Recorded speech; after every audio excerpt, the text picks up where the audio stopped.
వర్యులు visionary leader Shri Nara Chandrababu Naidu గారికి నా హృదయపూర్వక నమస్కారాలు. భారతీయ జనతా పార్టీ రాష్ట్ర అధ్యక్షులు పివిఎన్ మాధవ్ గారికి నా హృదయపూర్వక నమస్కారాలు. Founder and group chairman AM green ammonia private limited Shri Chalamalasetty Anil Kumar గారికి, అలాగే వారి పార్ట్నర్ శ్రీ మహేష్ కొల్లి గారికి, ఈ కార్యక్రమానికి విచ్చేసిన మంత్రివర్గ సహచరులు, గౌరవ రాజ్యసభ శాసనసభ్యులు, గౌరవ లోక్సభ సభ్యులు, గౌరవ శాసనసభ్యులందరికీ మనస్ఫూర్తిగా నా హృదయపూర్వక నమస్కారాలు. ఇక్కడికి విచ్చేసిన ప్రజాప్రతినిధులందరికీ, అధికారులకి, వివిధ రంగాల్లో పనిచేస్తున్న ఇంజనీర్లు, నిపుణులు, ఏఎం గ్రీన్ సంస్థలో పనిచేస్తున్న సిబ్బందికి మరియు వారి కుటుంబ సభ్యులకు, అలాగే మీడియా మిత్రులకు, రాష్ట్ర ప్రజలందరికీ నా హృదయపూర్వక నమస్కారాలు. ముఖ్యంగా అనిల్ చలమలశెట్టి గారి గురించి చాలా సంవత్సరాలుగా తెలుసు. ఆయన ఒక 14 సంవత్సరాల క్రితం కళలు తప్ప కేవలం ఏదో సాధించాలని ఒక తపన,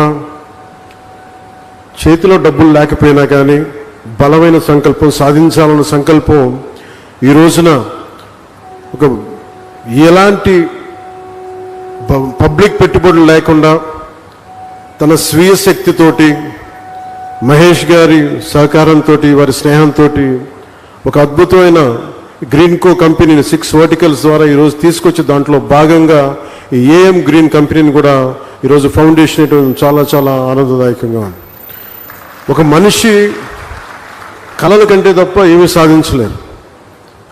యూకేలో ఉంటూ విద్యార్థిగా ఇక్కడికి వచ్చి కేవలం సూట్ కేసులో ఒక జత బట్టలు, గుండెల నిండా కలలు తప్ప ఆ వ్యక్తికి ఏం లేవు. కానీ ఈరోజు ఆయన సాధించిన విజయాలు చూస్తుంటే, ముఖ్యంగా కాకినాడలో పుట్టి పెరిగినవాడు, ఇక్కడి నుంచి వెళ్ళి ఈ స్థాయిలో తిరిగి తన పుట్టిన స్థలానికి, ఆంధ్ర రాష్ట్రానికి, భారతదేశానికి ఇంత చేయడం మనస్ఫూర్తిగా ఆయనకి చేస్తున్నందుకు మనస్ఫూర్తిగా వారికి నా హృదయపూర్వక అభినందనలు తెలియజేస్తున్నాను.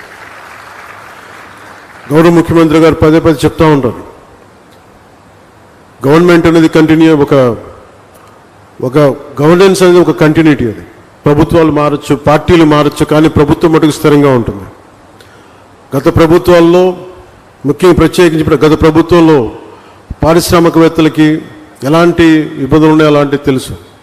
కానీ గౌరవ ముఖ్యమంత్రి గారు చెప్పేది, పారిశ్రామికవేత్తలకి, పెట్టుబడులకి ఎలాంటి ఇబ్బంది కలగకుండా చాలా ఆరోగ్యకరమైన వాతావరణం ఉండాలని వారు చెప్పే దానికి నిదర్శనం ఈ రోజున ఈ భవిష్యత్తులో ఇది ఒక $10 బిలియన్ ఒక పెట్టుబడులు వచ్చే ఒక బలమైన కంపెనీగా దీన్ని తయారు చేయడం మనస్ఫూర్తిగా వారికి నా అభినందనలు తెలియజేస్తున్నాను. కాకినాడలోని 495 ఎకరాల విస్తీర్ణంలో ఇది ఏర్పాటు కానున్నది. సంవత్సరానికి 1.5 మిలియన్ మెట్రిక్ టన్నుల గ్రీన్ అమోనియా ఉత్పత్తి లక్ష్యంగా నిర్దేశించబడింది. 15,600 కోట్లు పెట్టుబడులు ఉండగా దానికి అనుసంధానంగా సుమారు $8 బిలియన్ అంటే దాదాపు మన డబ్బులు చెప్పాలంటే 66,400 కోట్ల విలువైన రెన్యూబుల్ ఎనర్జీ పెట్టుబడులు కూడా భవిష్యత్తులో సాధ్యమవుతాయి. 2027 చివరి తొలి దశ కమిషనింగ్ లక్ష్యంగా రెన్యూబుల్ ఎనర్జీ ఆధారిత క్లీన్ ఎనర్జీ కేంద్రంగా ఈ ప్రాజెక్టు రూపుదిద్దుకోబోతుంది. ఈ నిర్మాణ దశలో మొన్న మధ్యన మాట్లాడుకుంటూ ఉంటే అనిల్ గారితో ఎంతమందికి ఉపాధి కల్పిస్తుంది అని అంటే, నిర్మాణ దశలో దాదాపు 8,000 మందికి, అలాగే ఆపరేషన్ దశలో దాదాపు 1,500 మందికి ప్రత్యక్ష ఉపాధి, పరోక్షంగా దీన్ని ఆధారం చేసుకుని కొన్ని వేల మందికి దీర్ఘకాల ఉపాధి అవకాశాలు సృష్టించి ఈ ప్రాజెక్టు మనస్ఫూర్తిగా విజయవంతం కావాలని దీనికి వ్యవస్థాపకులైన చైర్మన్ శ్రీ చలమలశెట్టి అనిల్ గారికి, మహేష్ గారికి మనస్ఫూర్తిగా నా శుభాకాంక్షలు తెలియజేస్తాను. గౌరవ ప్రధానమంత్రి శ్రీ నరేంద్ర మోదీ గారి సారథ్యంలోని కేంద్ర ప్రభుత్వ సహకారంతో, గౌరవ ముఖ్యమంత్రి శ్రీ చంద్రబాబు నాయుడు గారి నాయకత్వంలోని కూటమి ప్రభుత్వం పర్యావరణాన్ని పరిరక్షించుకుంటూ అభివృద్ధిలో రాష్ట్రాన్ని అగ్రగామిగా నిలిపే దిశగా అడుగులు వేస్తోంది. ఈ ప్రయత్నాల్లో భారతదేశం పెట్టుకున్న లక్ష్యంలో జీరో నెట్ ఎమిషన్కి భాగంగా ఈ ప్రయత్నాల్లో గ్రీన్ అమ్మోనియా ప్రాజెక్ట్ చాలా కీలకమైన అడుగు. రెన్యూవబుల్ ఎనర్జీ రంగాన్ని ప్రోత్సహిస్తూ ఈ రంగంలో ఆంధ్రప్రదేశ్నే దేశంలో మొదటి స్థానంలో నిలపాలన్నదే ఈ నారా చంద్రబాబు నాయుడు గారి నాయకత్వంలో కూటమి ప్రభుత్వం లక్ష్యం. దానికి ఈరోజు ఏఎం గ్రీన్ ఎనర్జీ దీనికి ముందడుగు వేయటం చాలా చాలా ఆనందదాయకం. Andhra Pradesh integrated clean energy policy 2024 కింద ఆ దిశగా ప్రభుత్వం వేసిన బలమైన అడుగు Andhra Pradesh integrated clean energy policy 2024. దీనిని ఈ పాలసీ రాష్ట్రాన్ని భవిష్యత్ రెన్యూబుల్ ఎనర్జీ సామర్థ్య కేంద్రంగా, రెన్యూబుల్ ఎనర్జీ వనరుల ఉత్పత్తి హబ్గా షేప్ తీసుకోబోతా ఉంది. గ్రీన్ హైడ్రోజన్, గ్రీన్ అమ్మోనియా వంటి క్లీన్ ఎనర్జీ ఉత్పత్తికి అనుకూలమైన వాతావరణాన్ని కల్పించగలిగితే మనకి పెట్టి ఇన్వెస్టర్స్లో చాలా విశ్వాసం పెరుగుతుంది. క్లీన్ ఎనర్జీ పాలసీ ద్వారా ఇప్పటికే ఎన్డీఏ కూటమి ప్రభుత్వం విధానపరమైన స్పష్టత ఇచ్చింది. గ్రీన్ ఎనర్జీ ఉత్పాదనకి ఆంధ్రప్రదేశ్ గమ్యస్థానం కావాలి. అదే నారా చంద్రబాబు నాయుడు గారి నాయకత్వంలోని కూటమి ప్రభుత్వ విధానం. ఈ క్లీన్ ఎనర్జీ పాలసీని సద్వినియోగం చేసుకుంటూ ఈరోజు ఏఎం గ్రీన్ సంస్థ మన కాకినాడలో దేశంలోని మొట్టమొదటి 1 మిలియన్ మెట్రిక్ టన్నుల సామర్థ్యం గల గ్రీన్ అమోనియా తయారు కేంద్రాన్ని ఏర్పాటు చేసేందుకు ముందుకు వచ్చినందుకు మనస్ఫూర్తిగా మరోమారు వారికి శుభాకాంక్షలు తెలియజేసుకుంటూ దేశ కాలుష్య రహిత ఇంధన ప్రయాణంలో ఇది ఒక మైల్ స్టోన్గా మనం అభివర్ణించవచ్చు. మనకి ఈ ప్రాజెక్ట్ రెన్యూబుల్ ఎనర్జీ సాయంతో నీటిని ఎలక్ట్రాలిసిస్ చేయడం ద్వారా గ్రీన్ హైడ్రోజన్ ఉత్పత్తి చేస్తుంది.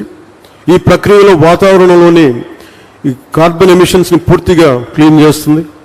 పర్యావరణ పరిరక్షణ ఈ యజ్ఞంలో గ్రీన్ అమ్మోనియా ప్రాజెక్ట్ చాలా కీలకమైన అడుగు. ఏఎం గ్రీన్ సంస్థ ఏడాదికి 0.5 మిలియన్ మెట్రిక్ టన్నుల గ్రీన్ అమ్మోనియాను సరఫరా చేసేందుకు జర్మనీకి చెందిన ప్రముఖ ఇంధన సంస్థ యూనిపర్తో ఒప్పందం కుదుర్చుకుంది. తొలిసారి భారతదేశం నుంచి యూరోపియన్ దేశాలకు జరుగుతున్న క్లీన్ ఎనర్జీ ఎగుమతి ఒప్పందం. ఈ చారిత్రాత్మక ఒప్పందానికి ఆంధ్రప్రదేశ్ కేంద్ర బిందువుగా ఉండడం మనందరికీ చాలా చాలా గర్వకారణం. గ్రీన్ అమోనియా ప్రాజెక్ట్ దేశ రాష్ట్ర సుస్థిర అభివృద్ధి సాధనలో ఒక బలమైన గేమ్ చేంజర్. వ్యవసాయం నుంచి రవాణా వరకు అన్ని రంగాల్లో సుస్థిర అభివృద్ధి సాధనకు ఇది చాలా ఉపయోగపడుతుంది. రవాణా, పారిశ్రామిక, జల రవాణా రంగాల్లో క్రూడ్ ఆయిల్ తాలూకు వినియోగాన్ని గణనీయంగా తగ్గిస్తుంది.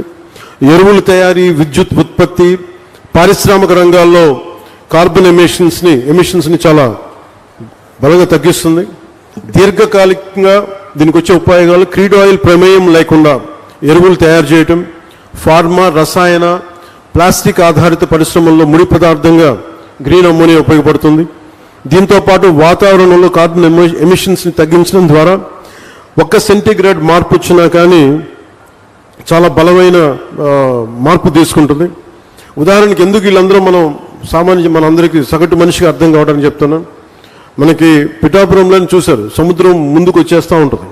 దీనికి 2-3 సెంటీగ్రేడ్స్ భూ ఉష్ణోగ్రత పెరగగానే సముద్రం అక్కడ ఐస్ కరిగి మనకి సముద్ర మట్టం పెరిగిపోతూ ఉంటే ఇలాంటివన్నీ తగ్గించడానికి ప్రపంచ దేశాలన్నీ కలిపి తీసుకున్న నిర్ణయం భూ ఉష్ణోగ్రత తగ్గించాలని. దానికి ఈ క్రూడ్ ఆయిల్ ప్రమేయం లేకుండా ఎలాంటి ఆల్టర్నేటివ్ ఎనర్జీస్ తయారు చేయాలి, గ్రీన్ ఎనర్జీ ఎలా తయారు చేయాలి, దాంట్లో భాగంగానే ఇవన్నీ start green ammonia project start అయింది ఇక్కడ.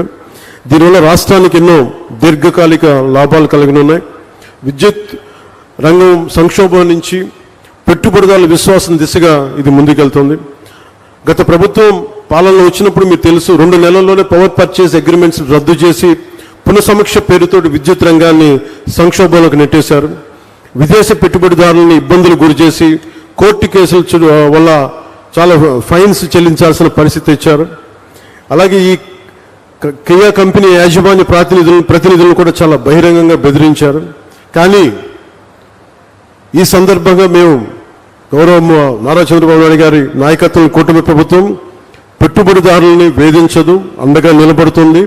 తద్వారా యువతకి ఉద్యోగాలు, ఉపాధి అవకాశాలు కల్పించే దిశగా రాష్ట్రాభివృద్ధిలో ప్రతి ఒక్కరూ భాగస్వాములుగా మారాలని కోరుకుంటూ సెలవు తీసుకున్నాం. జై హింద్ అండ్ జై భారత్.